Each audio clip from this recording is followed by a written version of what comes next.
most correct because interpretation. It looks like more free saraband. Maybe Yeah, and not to play like that. Yeah, but the big question is about inégalité. So eventually, it is really the meaning that we should play égal. But then it would sound very strange to me. So after having played 1,000 French sarabands, I'm just not able to play.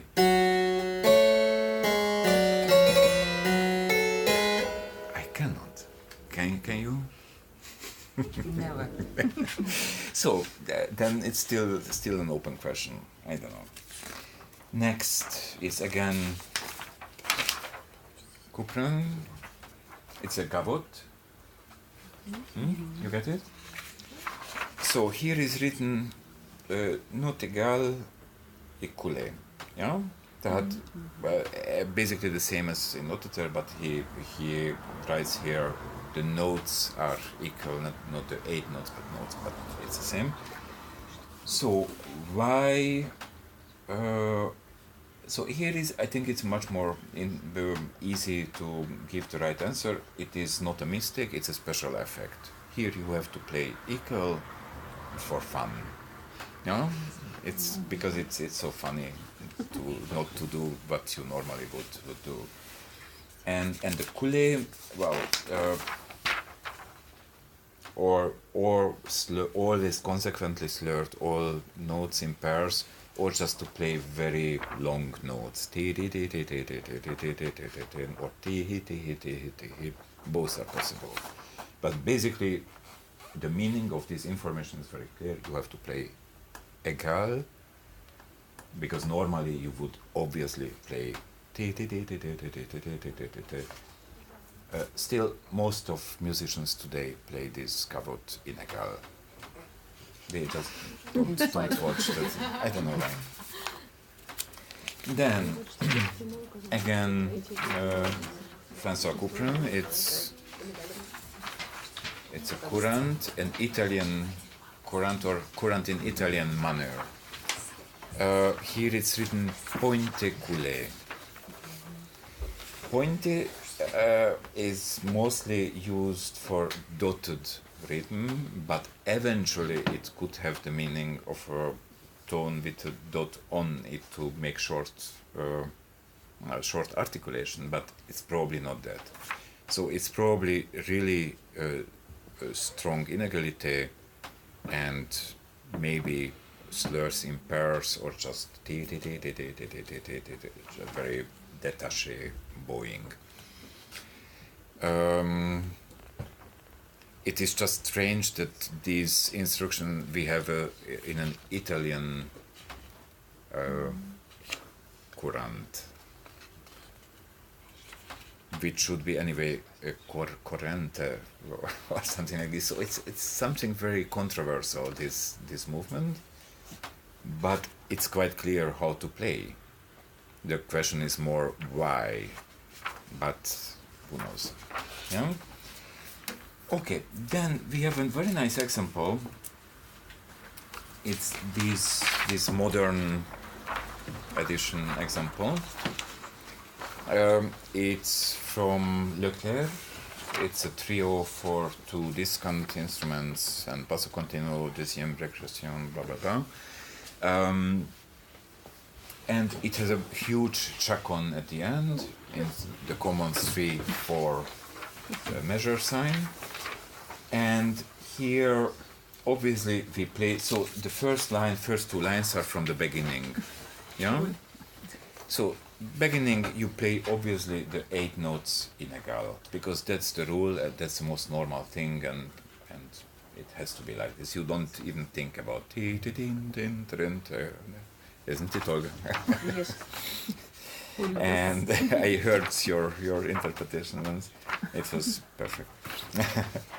And somewhat later, a few pages later, the movement is changing. So, I mean, it's the same movement, but the way of moving the voices are changing. And suddenly we have a pop pop pop pop pop pum pum pum jumping, so bigger intervals, totally different of the stuff before, and then 16 notes. So this is the moment where, without thinking too much, I think all contemporary performer has automatically switched to his or her inégalité to the 16s and not to the 8 notes. So it's of course not titin titin titin tin tin, but which is very typical Italian violin imitation, and then or whatever. So the 16th becoming Inegal, which is less usual in 3/4 bar than the 8 notes.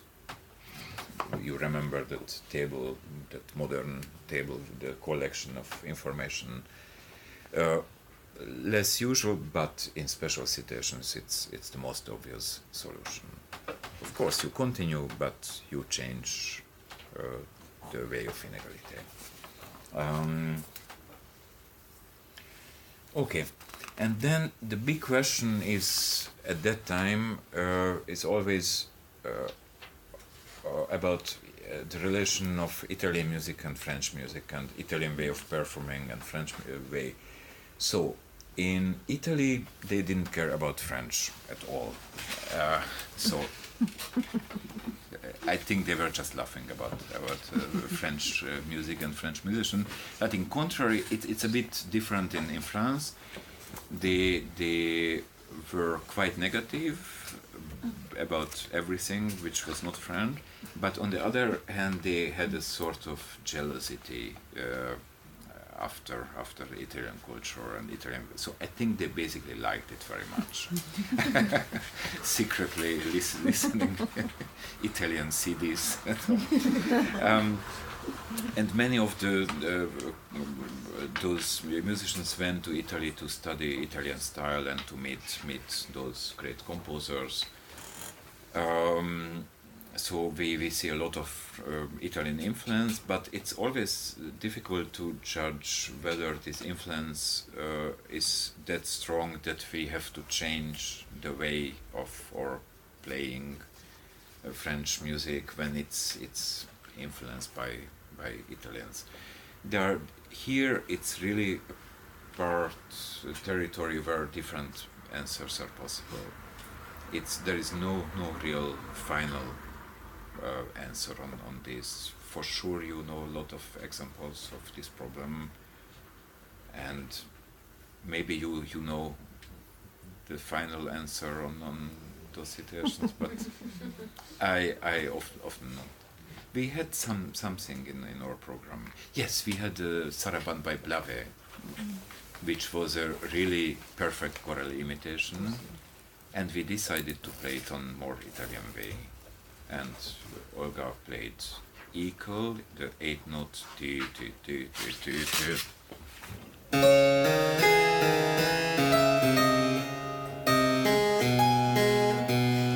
You don't remember?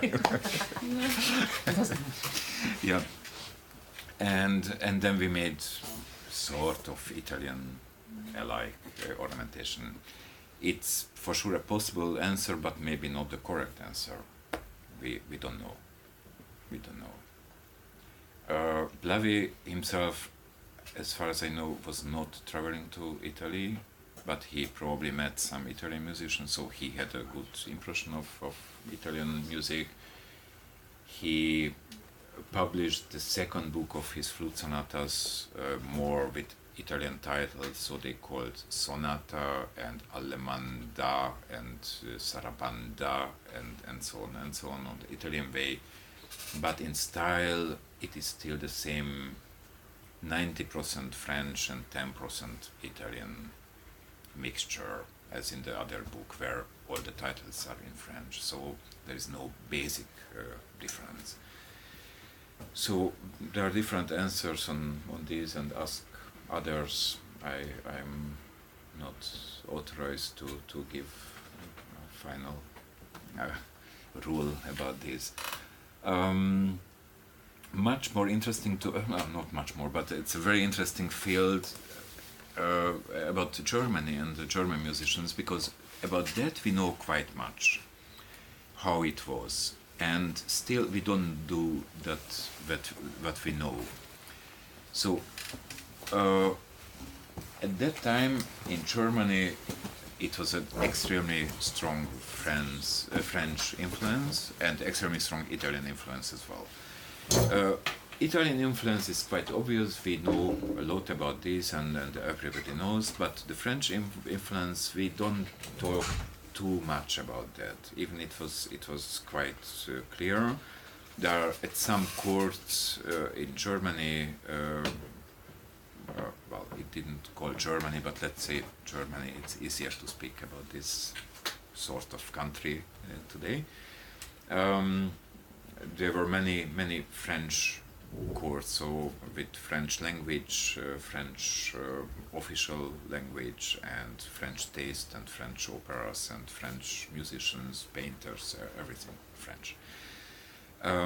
Weimar was one of them, a very important place, so it was very strong under French influence, and with some Italian influence, where the young Bach has spent several years, and where he composed a lot of French style pieces. Even in his cantatas, it's very clear to see the French influence.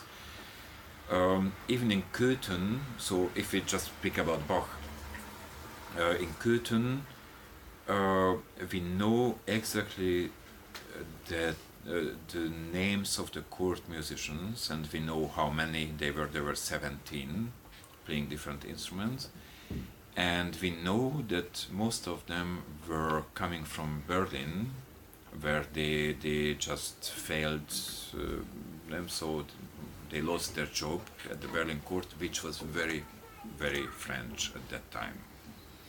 So after finishing their jobs in Berlin, they came to Weimar, and they probably continued this very much French taste playing.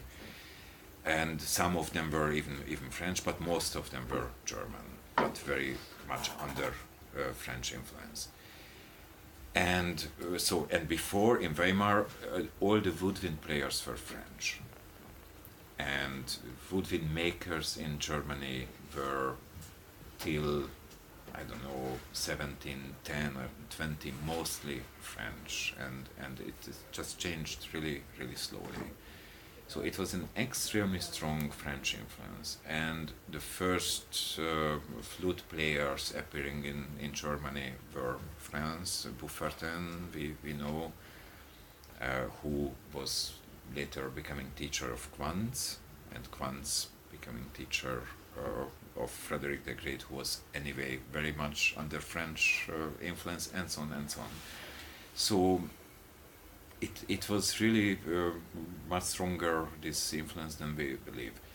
And then we can think on Bach's B minor suite for flute and orchestra, and the other movements, which is from Köthen, but maybe in a early version already before in Weimar. Maybe he started to work on it. It's a perfect French piece, so you can figure out just everything following the rules of playing French music. Obviously, you should play Innegal. I think it's just no doubt about this. You can take the scores like it's written by, I don't know, any French contemporary composer. We know that Bach really studied very carefully the French composers. He studied François Couperin's music. He has copied by his own hand the ornament table of Daglebert, who was just half generation elder than him. He really studied, and he knew about French music, and he worked with French musicians. Probably he knew much more about French music than we today. Yeah. Then, just to mention Telemann, who was a real very international person, and he was very well informed about all European musical languages, and he was visiting France. He was playing with the best French musicians of that time. He played together with Blavet. He composed the Paris Quartet.